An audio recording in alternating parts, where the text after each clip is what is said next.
Assalamualaikum warahmatullahi wabarakatuh. Baik, kami dari kelompok 7 akan menjelaskan terkait dengan organisasi dalam perspektif Islam yang beranggotakan saya sendiri, Tila Febrianawati, dan juga Mbak Siti Yumniah. Langsung saja lanjut ke materi. Organisasi dalam perspektif Islam. Istilah organisasi memiliki dua pengertian umum. Yang pertama, organisasi diartikan sebagai suatu lembaga atau kelompok fungsional. Misalnya, perusahaan, sekolah instansi, pemerintah. Yang kedua, mengacu pada proses pengorganisasian, yaitu bagaimana pekerjaan diatur dan dialokasikan di antara anggota sehingga tujuan organisasi dapat dicapai secara efektif. Nah, organisasi ini pada hakikatnya interaksi orang-orang dalam wadah atau tempat yang sama untuk mencapai tujuan bersama. Dalam Islam, berorganisasi adalah suatu kebutuhan. Berorganisasi berarti bekerja sama. Di dalam Al-Quran, Allah telah memberikan contoh kepada manusia bagaimana Allah melakukan langkah pengorganisasian setelah dia melakukan perencanaan yang matang dalam proses penciptaan langit dan bumi. Dalam surah As-Sajdah ayat 4-5. Dalam ayat tersebut sangat jelas terkandung pesan bahwa ketika Allah menciptakan langit dan bumi melalui perencanaan yang matang selama 6 hari, kemudian Allah melakukan pengaturan dan pengorganisasian atau organizing agar segala urusan yang ada di langit dan bumi dapat berjalan dengan teratur dan lancar. Organisasi dalam pandangan Islam bukan hanya sekedar wadah atau tempat, tetapi lebih menekankan bagaimana pekerjaan dilakukan dengan rapi. Organisasi menekankan pengendalian prosedur atau mekanisme kerja dalam suatu organisasi tentu ada pemimpin dan bawahan. Harus dipahami bahwa organisasi yang baik dengan kepemimpinan yang baik juga harus terikat dengan nilai-nilai yang diyakini oleh para pemimpin atau manajer dan bawahannya. Selanjutnya, konsep staffing. Proses staffing atau kepegawaian dimulai dengan mengidentifikasi kebutuhan tenaga kerja. Dilanjutkan dengan menarik tenaga kerja potensial dengan mengumpulkan kandidat yang memenuhi syarat yang kemudian diseleksi untuk menemukan kandidat yang tepat untuk pekerjaan yang tepat sebelum mereka ditempatkan dalam program yang berkualitas dan meningkatkan kualitas keterampilan mereka dan kemudian mereka dan kemampuan mereka untuk mengambil tanggung jawab dalam pekerjaan mereka. Baik, peran staffing. Di dalam staffing, posisi pribadi dalam organisasi didefinisikan secara sistematis sesuai urutan pengisiannya. Setiap struktur diidentifikasi berdasarkan persyaratan tertinggi dan terendah, posisi atau jabatan tertinggi dan terendah, serta insentif dan tunjangan tertinggi dan terendah. Jabatan struktural secara simultan menentukan otoritas dan dampaknya terhadap kinerja organisasi.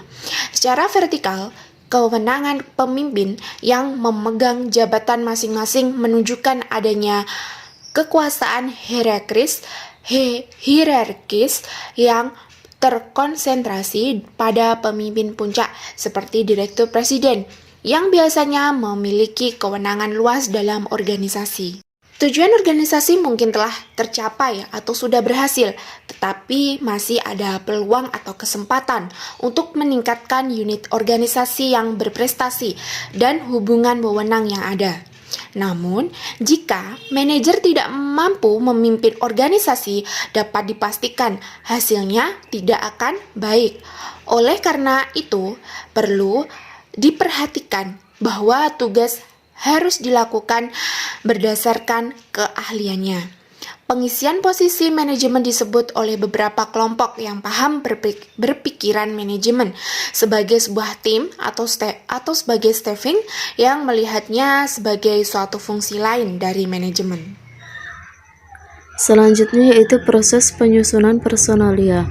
Proses penyusunan personalia atau staffing proses dapat dipandang sebagai rangkaian kegiatan yang dilakukan secara terus-menerus untuk menjaga pemenuhan kebutuhan personalia organisasi dengan orang-orang yang tepat dalam posisi-posisi tepat dan pada waktu yang tepat.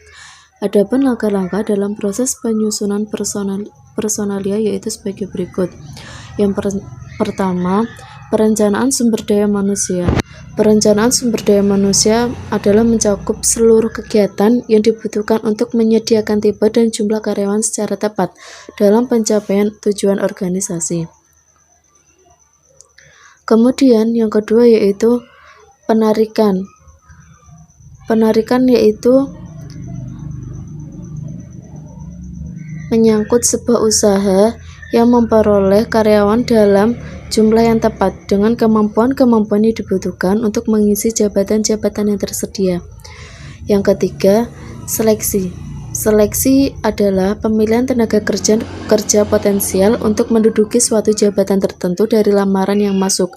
Adapun langkah-langkah dalam prosedur seleksi yang digunakan yaitu yang pertama, wawancara pendahuluan, yang kedua pengumpulan data-data pribadi, yang ketiga pengujian, yang keempat wawancara yang lebih mendalam, yang kelima pemeriksaan referensi prestasi, yang keenam pemeriksaan kesehatan, yang ketujuh keputusan pribadi, dan yang kedelapan orientasi jabatan. Kemudian langkah yang keempat yaitu pengenalan dan orientasi. Setelah diseleksi, karyawan ditempatkan pada suatu pekerjaan dan diperkenalkan dengan organisasi melalui berbagai bentuk orientasi. Tahap orientasi adalah kegiatan pengenalan dan penyesuaian karyawan baru dengan organisasi.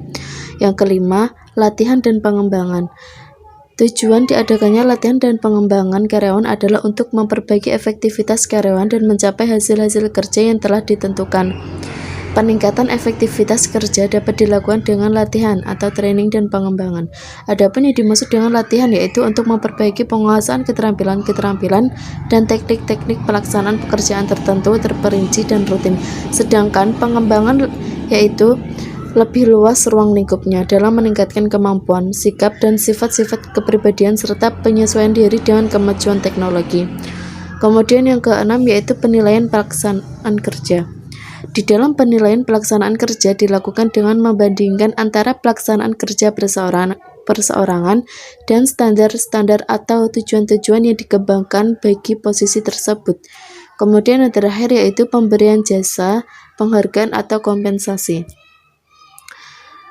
Kompensasi ialah pendapatan yang berwujudkan uang, barang langsung atau tidak langsung yang diterima pegawai sebagai imbalan atas jasa yang diberikan kepada perusahaan.